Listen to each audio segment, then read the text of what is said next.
la ocupación norteamericana vulneró nuestro esquema jurídico.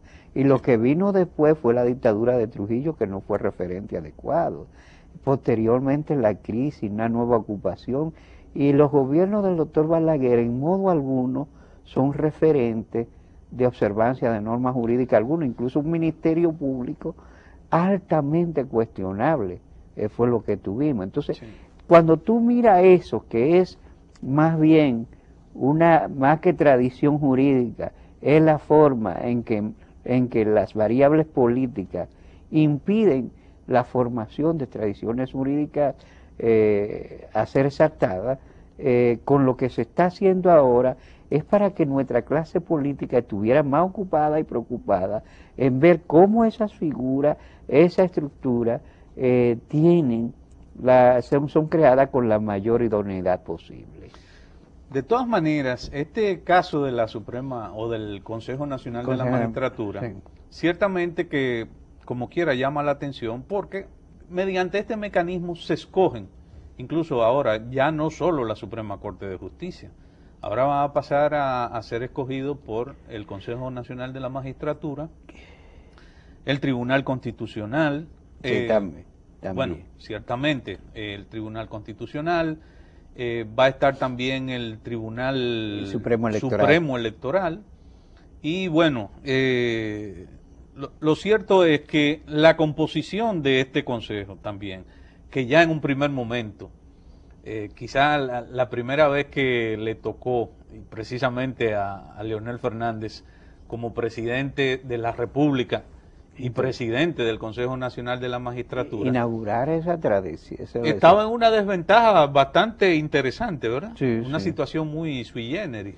Prácticamente solo él era de la organización. Incluso algunos dicen que en esa actividad fue un testigo de piedra. Exactamente, sí. Pero ahora, pues, la situación cambia un poco porque todavía, por ejemplo, el Procurador General de la República, que pasa a ser miembro del Consejo Nacional de la Magistratura, sigue siendo designado por el presidente, y ni se diga que en este caso, habiendo ganado el partido, no el candidato pura y simplemente, sino el partido, pues hay otros 2 miembros más que son eminentemente y automáticamente son miembros del mismo partido que el presidente de la República en el Consejo, lo que le da una situación, digamos que de ventaja relativa dentro de ese Consejo para la escogencia de organismos jurídicos importantes. Desde el punto de vista político, tú tienes que mirar una cosa. Por primera vez en la historia nacional,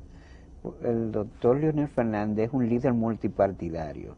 Entonces, pueden escoger gente que no son del PLD, pero que están bajo el liderazgo de Leonel Fernández. Efectivamente. Bueno, sobre esto y otros elementos más vamos a estar conversando en el próximo segmento.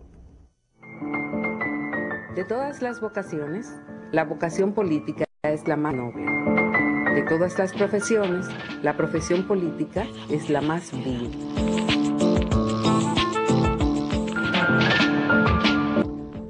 Danilo Clime, las instituciones, las nuevas instituciones que están planteadas en la Constitución, ya vigente, pero que precisamente ahora, este 16 de agosto, entran en funcionamiento, en vigencia propiamente, algunas de estas nuevas instituciones que no entraron en vigor inmediatamente, porque hay una vacación incluida.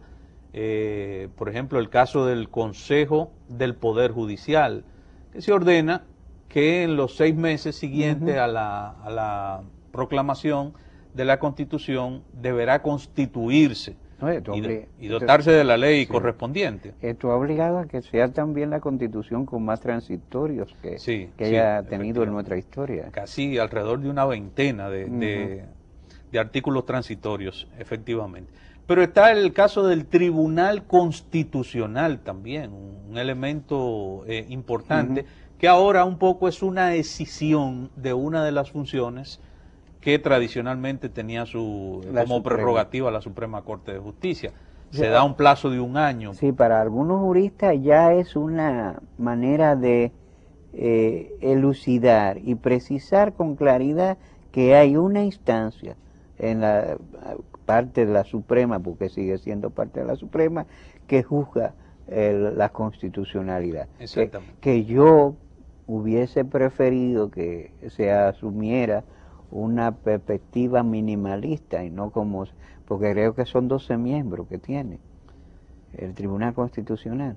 Sí, se habla... bueno, Nosotros hemos, mira, si yo no sé cuántos litigios constitucionales tenemos nosotros, pero estamos hablando de una nueva burocracia judicial. Vamos a ver precisamente, a ver si podemos mostrar lo que es el Tribunal Constitucional en una de las imágenes que tenemos preparadas, precisamente para ver esa parte. Pero bueno, te quería generalizar en que muchas de estas instituciones, el Tribunal incluso Superior Electoral, también que ahora pasa a ser, es una función que tenía la Junta Central Electoral, que también se escinde y ahora pasa propiamente a ser de lo contencioso electoral. Sí, una parte del Poder Judicial. Aquí sobre el Tribunal Constitucional se habla en el artículo 182 de la Constitución vigente que la escogencia de jueces, Tribunal Constitucional, el Consejo Nacional de la Magistratura dispondrá de ellos, conformar el Tribunal Constitucional, dispondrá cuál de ellos ocupará la presidencia y designará un primer y segundo sustituto para reemplazar al presidente en caso de falta o impedimento.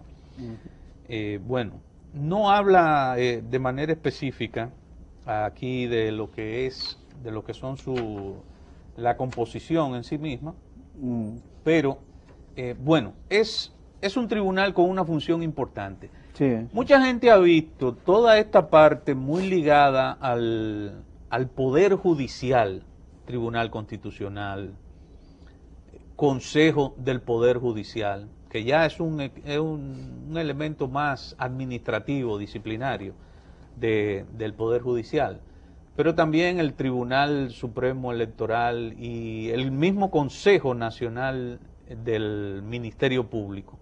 Son elementos que están, digamos, ligados al área de la justicia.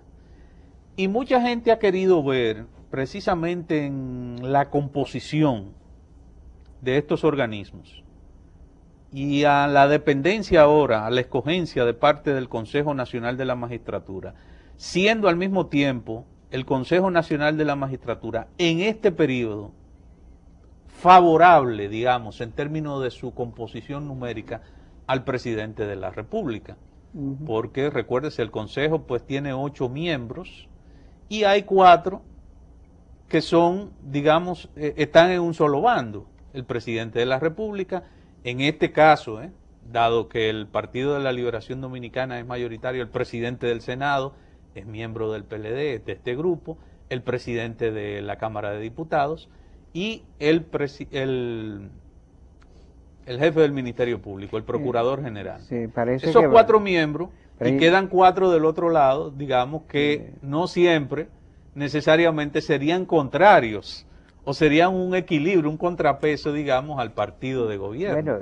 Bueno, mira, aquí está la representación Consejo Nacional del Consejo Nacional de la Magistratura. Presidente de la República, presidente del Senado, un senador de la segunda mayoría, presidente de la Cámara de Diputados, un diputado de la segunda mayoría, el presidente de la Suprema Corte de Justicia, otro juez de la Suprema Corte de Justicia, que sería el secretario del Consejo, y el Procurador General de la República. Bueno, ahí tiene garantizado el PRD un diputado que es la segunda mayoría. Efectivamente. Pero en el caso del Senado, Amable Aristi solamente Castro. Hay un caso. Amable Aristi Castro. Que en este caso no necesariamente es, sino por el contrario, habría que suponer, por el acercamiento, por la alianza que hay del Partido Reformista con el PLD. Acuérdate que él ganó. ¿O tú prefieres hablar del liderazgo del presidente Fernández sobre alguna gente de partidos formalmente de oposición? Así es, pero en el caso, tú sabes que el Partido Reformista, y eso lo ha dicho aquí que Antún y muchos otros, nunca existió, era y cito, frase, comilla, abro comillas, un extendido sentimiento alrededor del doctor Balaguer.